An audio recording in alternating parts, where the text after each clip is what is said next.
All right. And I'll be We're on. editing, Okay. I'll be editing some of this.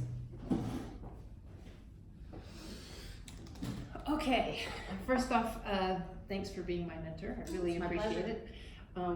I think it'll be a great experience I know for me, but I hope it's Oh, for me too. good for you too, as well. Definitely. So first off, you need to introduce yourself to my teacher. Okay.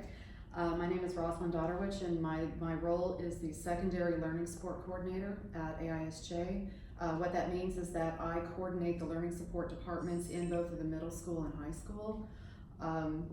Do I need to give a background on me or anything like that? That's okay. fine. Okay. And so my clinical practice is going to be taking place here at AISJ, Mm-hmm. and where I am a 10th grade learning support teacher.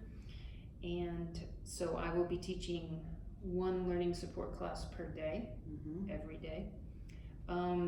So since it's learning support, the types of students that I have all have some type of documented disability of some type. Yes, they do. Okay.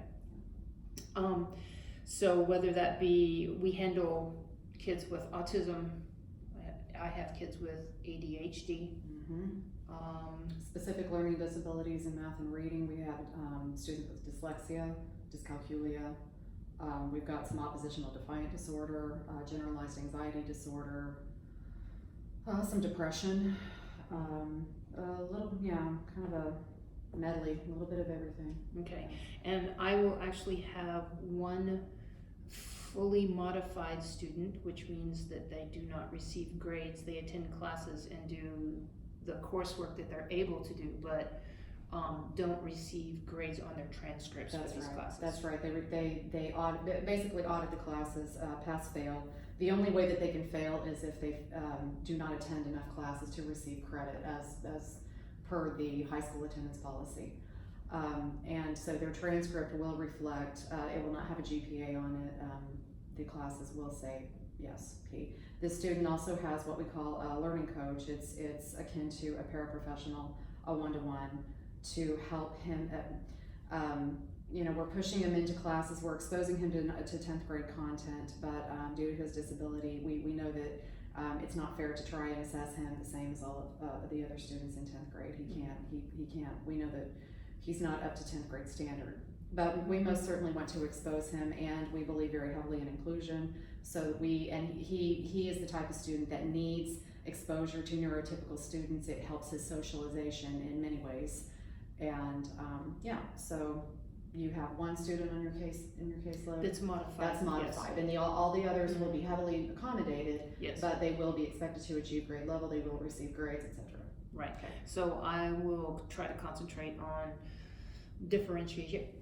differentiation strategies to help those kids with those specific deficiencies that they have. Mm-hmm. So I know I have a student with ADHD, so I'm going to have to offer extended breaks. I've got alternative seating for him. I've got a standing desk for him. Mm-hmm. And I have planned to chunk information, smaller chunks, give him breaks when he needs breaks. We also will probably be using a hand signal this year. When he needs a break. When he needs a break. Without alerting the rest of the class to it. So Yes, not and to he'll call be- attention to himself. He'll be using that in all of his classes, and it's just a sign language B for break. And so we'll be talking with all of his teachers so that they know that. Mm-hmm. I think it's also important to point out, and I know that you know this as well, this boy knows about himself. He knows that he has ADHD, and I know that we're working with him to really advocate for himself. Mhm. That if he starts finding himself drifting or anything, that he will initiate a break and not just rely on us. Yes, and that's the thing with the B, to make him, to try to make him feel like he's in control, and also give him, an opportunity to kind of know himself. So, all right. Okay, so I shared the clinical rubric with you, and I actually have it here. So, and it starts off talking about the 10 core standards that were evaluated on during the Teach Now clinical. Okay. And so they're based on an in-task model of core teaching standards. And by the end of our clinicals, we should have gone through all 10 standards, and hopefully we will be able to perform those at a proficiency level. And then you could see the scoring that they use. It's a one. It says 0 through 4, but actually it's a 1, 2, 3, 4. If for some reason, I didn't do anything, then I get a 0. Right, kind of like the grading procedure here at AISJ. Right. If you attempt, you get 50%. If you do nothing, you get a 0. Sure. So it's a 1 through 4, and I'm very used to this grading scale. This is what we use in all of our coursework. We get a 1, 2, 3, or 4. So we'll be starting with standard 1, which is learner development. This is also the standard that I'll be presenting to my cohort, my class. But there are 10 standards, so there's learning development, learning differences, knowledge, content knowledge, application of content, assessments, both formative and summative, planning for instruction, so lesson plans and whatnot, scaffolding for lessons, instructional strategies, professional learning, and ethical practice. Is that the last one? No, one more. And then the last one is leadership and collaboration. Okay. So we'll be going through each one of those standards, and each one of the standards, if you notice here, has 2 guiding questions. Okay, so before you come in to see a lesson that I teach, then you review the guiding questions. You can have the rubric with you if you want, and then you can, grade accordingly to the rubric. So, do you have any questions on it? No, and I do want to say that this is my second time being a mentor for Teach Now, so I am familiar with the rubric, I'm familiar with the procedures. I most certainly will review them again before we go into a lesson with you, but yeah, I feel pretty good about it. I think it's a great program. I think it's really going to be beneficial. Yeah, I've really enjoyed the program, and it's been a great review for me. So. Okay. Too. Yeah. And the kids seem to like it too. There's a camera in the room. We're important. We're special. So it's good. It's also good for them to see that you're learning. Yeah. That we never stop learning. Right. Yeah. So I think it's great. Yeah. All right. So my lessons for the first week, I'm still working on getting my room set up. But the first couple of days, I'm going to do some icebreakers. I have a popsicle game that the kids all get. They pick they're colored, and they pick their favorite color of popsicle stick. And on the stick is written a question. And so we go around there, and they're funny questions, like, if you were a superhero, what would your superpower be?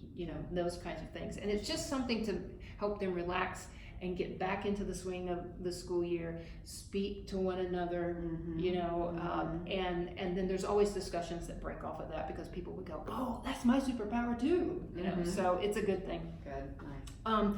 Also, along with that, I have bins in the classroom. Each kid's going to get a bin to keep his stuff in, because our kids are scattered and not very well organized, so this is my first attempt at organization for them.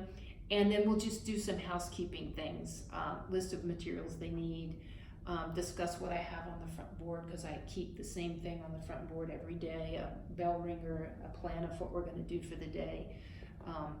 Then they had summer assignments that they were supposed to complete for bio and, what was the other one? Bio and geometry. It was a Khan Academy front load kind of thing. Okay. And so we're going to discuss those summer assignments and some of the vocabulary that they should have learned while they were doing those. Okay. We'll also do some team building, where we'll do the inquiry boxes, and I have some of them here. So this is the problem solving and teamwork game. So when we do this, I try to teach them how to work in a group and how to solve a problem as a group, how to come to a consensus, how to listen to someone, how to consider someone else's idea, things of that nature. But it's also a very problem solving. And I want them to learn to struggle. with this, Mm-hmm. and learn that even though they struggle with something, they can still keep working and keep trying and eventually figure it out. Right, nice. Then I'll move on. We'll do some classroom expectations and procedures. We'll cover these in a group project where I'll break up my expectations and procedures, and one group will read the expectations and procedures and become an expert on it and present it to the other group, Mm-hmm. and then the other group will do the same thing, and that way I'm not standing up at the front of the room reading expectations. Can I ask you, how are they gonna present it to each other? Are you gonna give them a choice?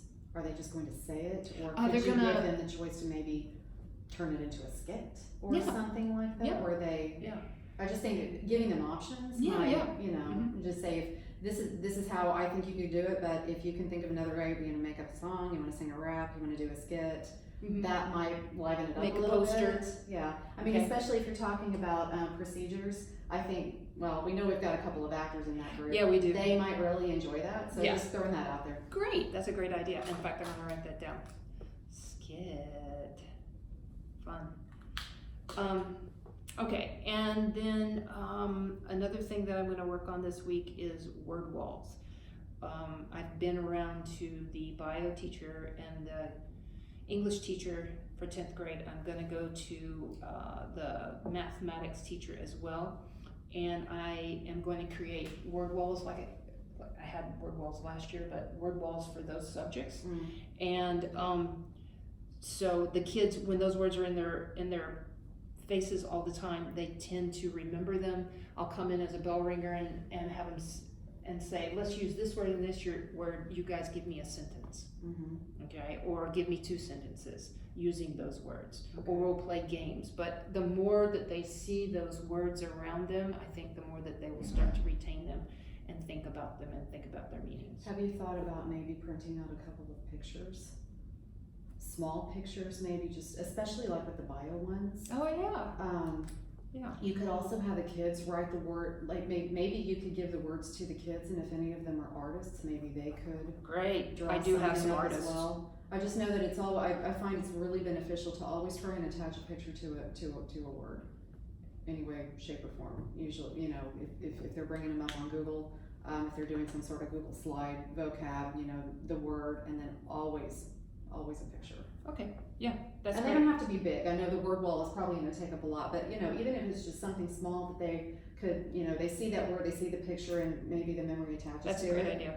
Yeah, especially bio, you're right. Okay, and so that's kind of my first week. Awesome. And It's a then nice intro. I am sending out permission forms to videotape the class. Mm-hmm. Those will be sent out this afternoon because I send out parent letters to all the parents, just to introduce myself. And along with that will be a video permission, and that way I can keep those in a file or something, and we can refer back to them, or if the office needs them, I'll have them on file. Okay, yeah, we need to make sure that the office knows that this is happening as well. Yes. Maybe after you get the permission, or anytime, just let them know. All right, so do you have any questions or? No, I Mhm. don't. No, I think this is fantastic. I think the kids are gonna have a good time. I think this is a really good intro. These kids are returning with you, so I know that they already know you, and Mhm. but I do think it's a really good review in a lot of ways, especially with the classroom expectations and Mhm. things like that. Yeah. Something I didn't mention was our standards, and for standards for us for LS, we've LS doesn't really have standards, but our standards tend to be the goals that each student has on their IOP. Do you think? Yeah. Well, you're right. I mean, we don't have our own standards. I mean, we help the students, you know, achieve the standards that are in the classes that the core content classes. One thing we have it's the Center for, I almost said Center for Disease Control, no. Centers for Exceptional Children, we have that curriculum, it's the Life-Centered Education, the LCE. I don't know if you call them standards, but they're I don't know, scope and sequence. I mean, there are guidelines in there because I know that we had talked about study skills, and there are some study skills Oh, okay, found within that curriculum maybe Right. we could look at. okay, I see what you're saying, yeah. okay. All right, Also, maybe, I know that executive functioning is a really big one. Yes. If we could come up, we could probably create our own. Being Mhm. abroad, we can, you know, in this environment, we could, yeah, we'll talk, we'll figure that out. okay. Any other questions? No, Okay. this is all good. All Any right, questions for great. me? No, not right now. You know, I'll have a million later, but. Just in my experience with Teach Now,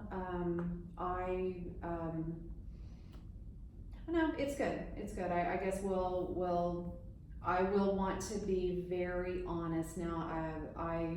I'm thinking of the other colleague that I worked with. I tried very hard to be fair, tried very hard to be objective. If I see something missing, I'm not going to be silent about it, but I know that that's only just gonna help you Yes. improve. Yeah. I also wanna be open that if you don't agree with something I'm saying, I welcome you to argue with me, and then we'll have a nice candid conversation about it. Yes. Because I most certainly, I'm not the end all be all, and I know very well you've been teaching longer than I have.